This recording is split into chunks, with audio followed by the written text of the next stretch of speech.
Welcome to while. నేను మీ జాకిర్ హుస్సేన్. ఏపీలో eagle drugs గంజాయి కంప్లీట్గా క్లీన్ అయిపోయినట్టేనా? దీని గురించి డిస్కస్ చేద్దాం. ప్రస్తుతం మనతోటి సీనియర్ జర్నలిస్ట్ సిఎస్ రావు గారు ఉన్నారు. వెల్కమ్ చెప్పేద్దాం.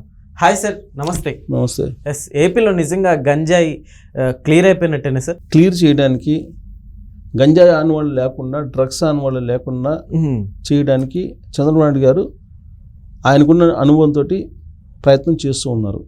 అయినప్పటికీ గంజాయి డ్రగ్స్ అక్కడక్కడ బయటపడుతూ ఉన్నాయి. ఆ కేసులలో బయటపడినటువంటి వాళ్ళ సంబంధాలు ఎవరితో ఉన్నాయంటే గత ప్రభుత్వం తాలూకు పెద్దలతోటి సంబంధాలు ఉన్నాయని చెప్పి పోలీసులు అనుమానిస్తున్నారు. ఇప్పుడు పట్టుబడినటువంటి వాళ్ళు ఏదో ఒక రకంగా ప్రత్యక్షంగానో పరోక్షంగానో వైఎస్ఆర్ కాంగ్రెస్ పార్టీకి సంబంధించినటువంటి లింక్స్ కలిగి ఉన్నారు అనేది ఇప్పుడున్నటువంటి ప్రభుత్వం చెప్తోంది. ఎస్ సార్, అనిత గారు కూడా స్పెషల్ ఫోకస్ చేసినట్టున్నారు వీటి మీద. హోంశాఖ మంత్రి కాబట్టి అనిత గారు ఖచ్చితంగా ఫోకస్ చేస్తారు కదా. సో అనిత గారి కంటే కూడా ఇది పెద్ద సమస్య రాష్ట్రానికి అనేది చంద్రబాబు గారు గుర్తించారు ఫస్ట్.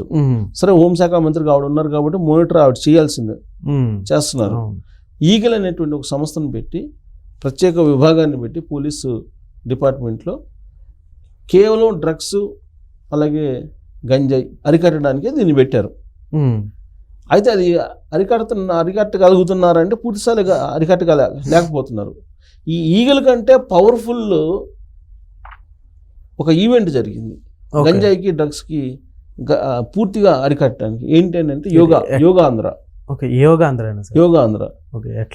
అనేది చాలా పవర్ఫుల్ ఈగల్ కంటే కూడా.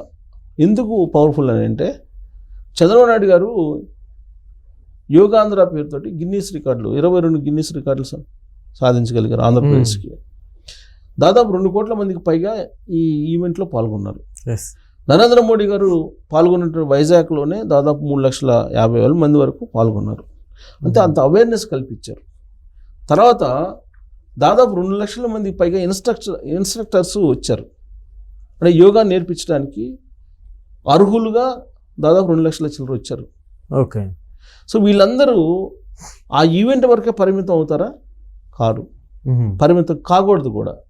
రాబోయే రోజుల్లో వీళ్ళందరూ ఏం చేయాలంటే గ్రామీణ ప్రాంత వాళ్ళ లెవెల్కి కూడా వెళ్ళి యోగా ప్రాశస్త్యం, యోగా వల్ల కలిగేటువంటి లాభాలు, యోగాతోటి వనగురేటిన ప్రయోజనాలు ఏంటని తెలియజేయాలి. అప్పుడు ఆరోగ్య ఆంధ్రప్రదేశ్ అనేది సాధ్యం.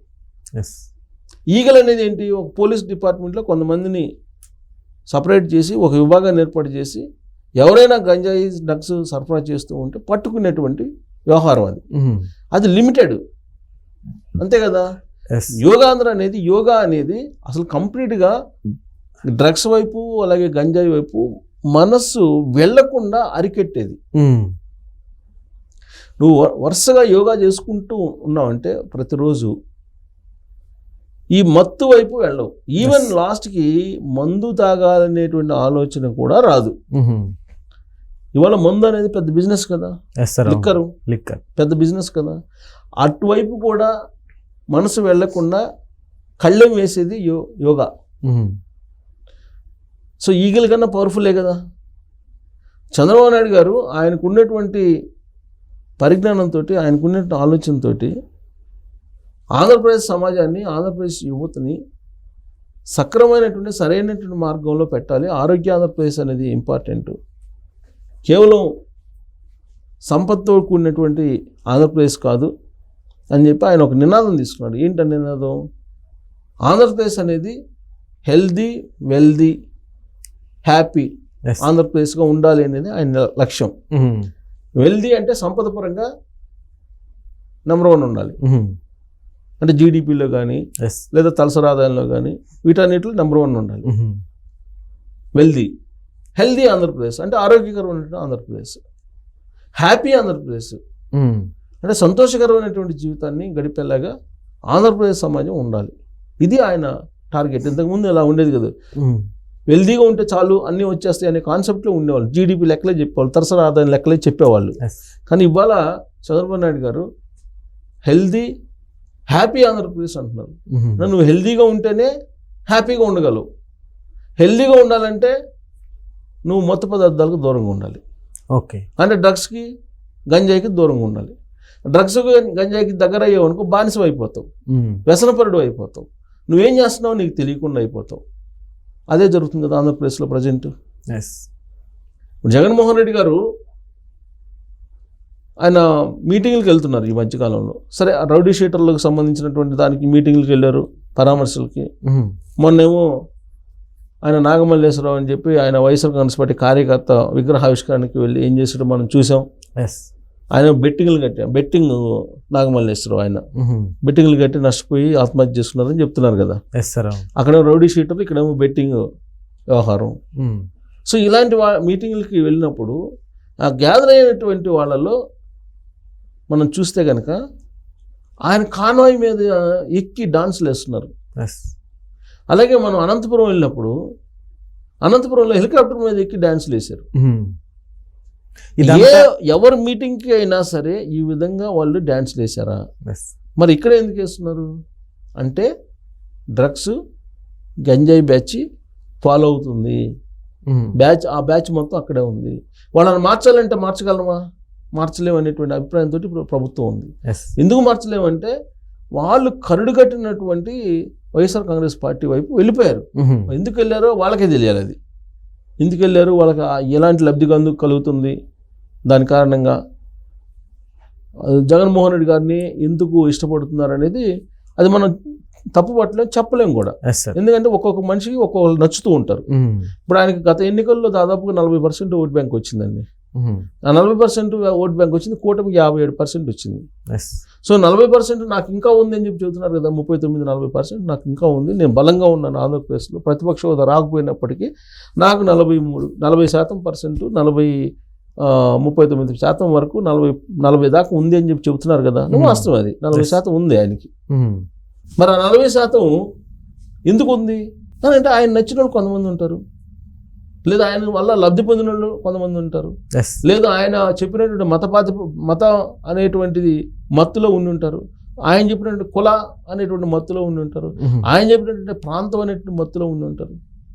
ఇలాంటి మత్తుల నుంచి బయటపడటానికి, భావోద్వేగాల నుంచి బయటపడటానికి, భావోద్వేగాలు సృష్టించి తన వైపు ఆంధ్రప్రదేశ్ సమాజాన్ని పక్కదోవ పట్టిస్తూ తన వైపు చూసేలాగా చేస్తున్నటువంటి జగన్మోహన్ రెడ్డి గారిని ఎదుర్కోవాలంటే యోగా అవసరము అనేది చంద్రబాబు నాయుడు గారు గ్రహించారు. ఎందుకంటే నువ్వు యోగా చేయటం మొదలు పెడితే నువ్వు స్థిత ప్రజ్ఞతతోటి ఆలోచిస్తావు.